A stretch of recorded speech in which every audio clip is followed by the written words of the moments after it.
Welcome to another episode of Oxygen. Tonight, we're gonna cover two developing stories. One out of Baltimore, the other is out of Atlanta.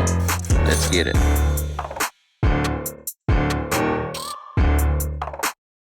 I'm Nikki Zizaza. Welcome to those of you watching on CBS News Baltimore and on WJZ TV. We have a tragic update to a shooting that happened over the weekend in the Uptown neighborhood.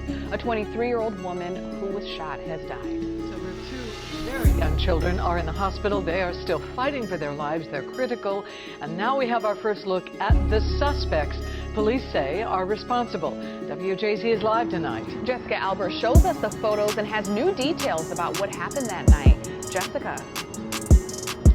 Denise and Nikki, Baltimore police say that mother and her two children were innocent bystanders. They were in that intersection just trying to pick up food that night. Baltimore police have released new photos of the suspects wanted so that you can help identify them. A young mother has died 2 days after being shot in the Upton neighborhood. Baltimore police say the people you see on your screen are responsible. The shooting happened Saturday night on Pennsylvania Avenue around 6:30. Investigators released several photos of the suspects. They're wearing all black. The photos show them inside a store and outside with guns drawn. 3 people were shot. 43-year-old Gerald Folks, who died that night, another man who survived, and that young mother, 23-year-old Maya Morton. Police say Morton was in a car with her 3-year-old and 1-year-old sons waiting on a food order when shots rang out. Investigators say she was hit while trying to drive away.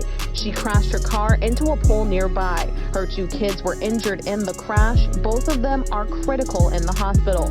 We spoke to a community activist who does a lot of work in the Upton community. She's calling for stiffer penalties for violent offenders. No normal person wakes up and says, I'm going to shoot into a car with children in it and kill a mom.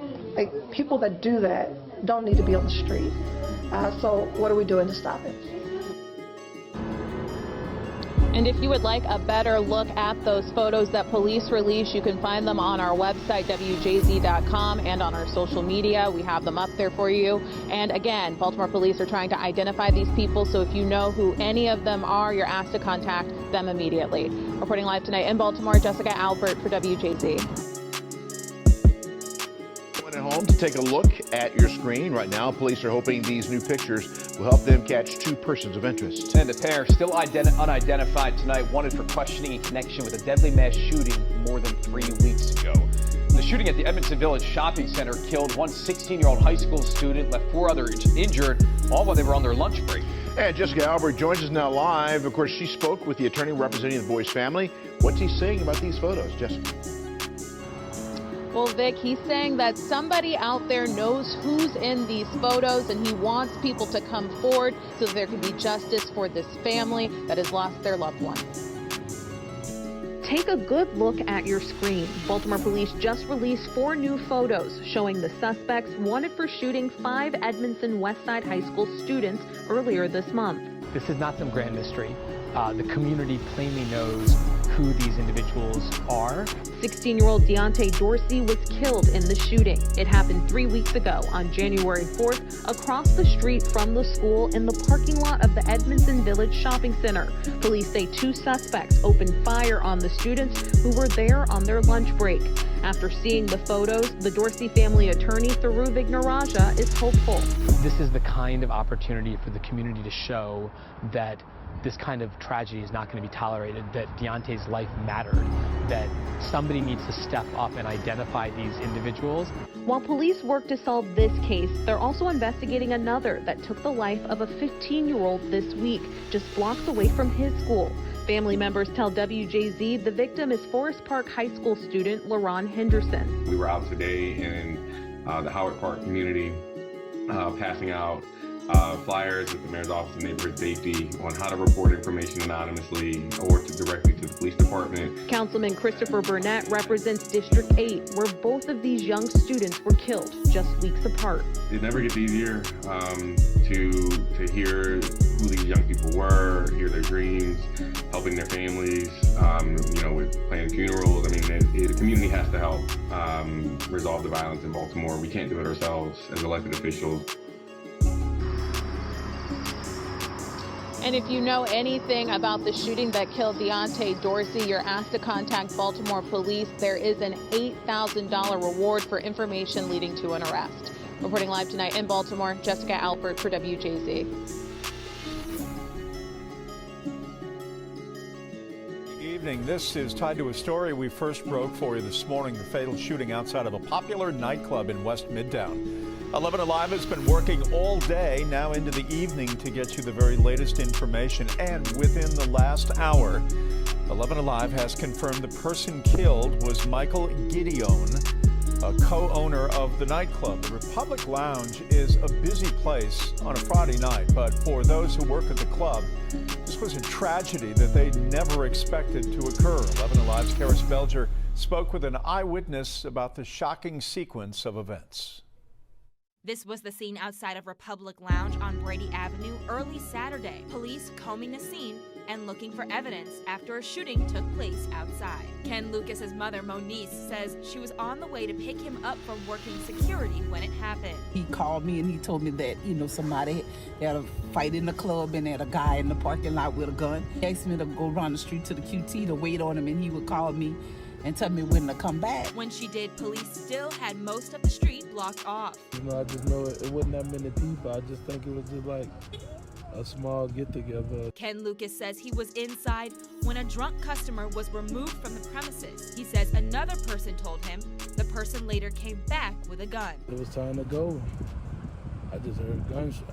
At that point, I had already just called my mom and told her just go. You know what I'm saying? I wasn't trying to go back outside. I don't have a gun. I'm not trying to die, Police responded just before 7 in the morning and are still investigating what happened. In Atlanta, Karis Belger, 11 Alive. Searching for answers after a shooting left the owner of a popular Midtown nightclub dead. Thanks so much for joining us for Fox 5 News at 10. I'm Eric Perry. Police say it happened early this morning outside the Republic Lounge. Fox 5's reporter Joy Dukes is live with more. Joy, I know a lot of people upset over this.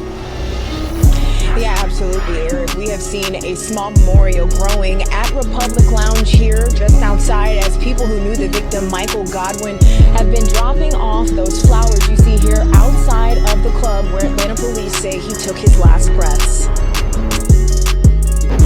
We just gotta value life, and we're not valuing life, and that's the problem right now. Closing time at a popular Midtown nightclub took a deadly turn early Saturday morning when Atlanta police say someone walked up and started shooting.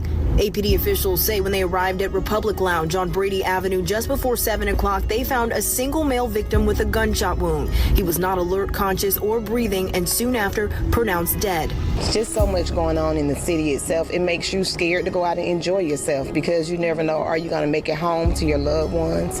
Just a sad day for Atlanta. Now investigators are looking for the gunman who pulled the trigger. The Fulton County Medical Examiner's Office confirmed the victim's identity as 50-year-old Michael Godwin. The Georgia Secretary of State's office lists Godwin as one of the owners of Republic Lounge. Godwin was a celebrity in his own right by way of owning the club. He has been seen hosting and befriending entertainers including Young Jeezy, Usher, Nelly, Jermaine Dupri, Lil Baby, and Ludacris. This woman, who goes by the name Tasha, says she hasn't been to Republic but has visited a number of other clubs owned by he and his brother, Anthony Godwin. Never any issues. He always had a smile on his face when I saw him. She and her friend said they were saddened to hear of his passing and they're concerned about the crimes surrounding nightlife in Atlanta. Prayers to the family, and we have to come together as one. Atlanta crime rate is just increasing, and it really needs to decrease. And just a sad situation here. Well, Atlanta police did not share any additional details about what led up to the shooting, but they say the investigation is ongoing. If you have any information, give detectives a call. That's the latest here live from Midtown tonight. Joy Dukes, Fox 5 News.